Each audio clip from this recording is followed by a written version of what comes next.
Vaksinasi tahap kedua yang diperuntukkan bagi TNI Polri resmi dilakukan Selasa 2 Maret tahun 2021.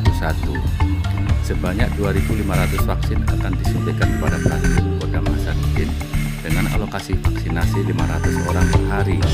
Hal ini diungkapkan Kolonel CKM Dr. Asyari Ramdhani Kapolda Hasanuddin saat vaksinasi perdana Kepala Jenderal Yusuf Jalan Jenderal Sudirman Makassar.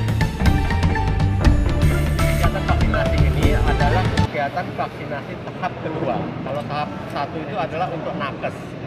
Tahap kedua ini kalau di sini tuh untuk prajurit, prajurit TNI khususnya. Jadi kebetulan karena hasil koordinasi dari Dinas Kesehatan, kami mendapatkan jatah vaksin untuk Kodam Hasanuddin, khususnya wilayah Makassar yang sudah diambil di dinas, sehingga kami siap untuk melaksanakan vaksinasi hari ini.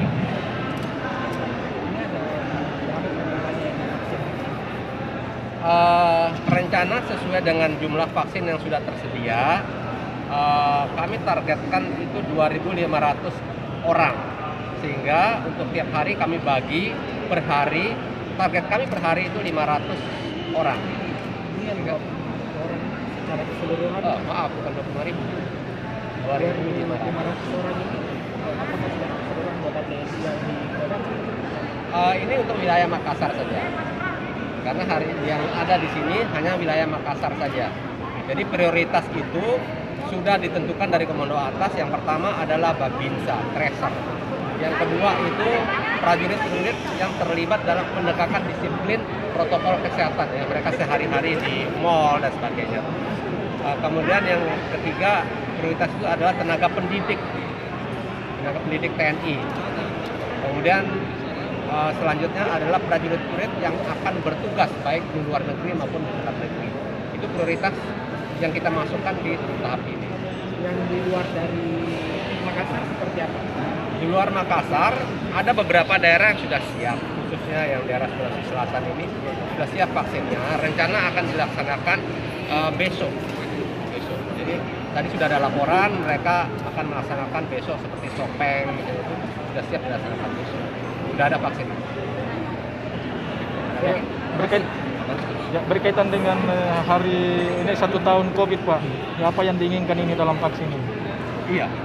Diharapkan dengan vaksin ini adalah bumper sebenarnya. Jadi selain kita menggunakan ini, diharapkan dengan vaksin ini terbentuk imunitas. Sehingga di samping kita mencegah dengan menggunakan protokol kesehatan, kita mencegah COVID ini dengan adanya vaksinasi membentuk kekebalan. Ada lagi? Dari pelaksanaan tahap awal, apa ada gejala setelah divaksin? Ya, sementara untuk kami di TNI itu belum ada. Kalaupun ada tadi ada satu teman dia merasa pusing saja, tapi sudah bagus lagi. Jadi untuk di TNI dari laporan jajaran Kodam Hasanuddin baik nakes maupun yang sekarang belum ada.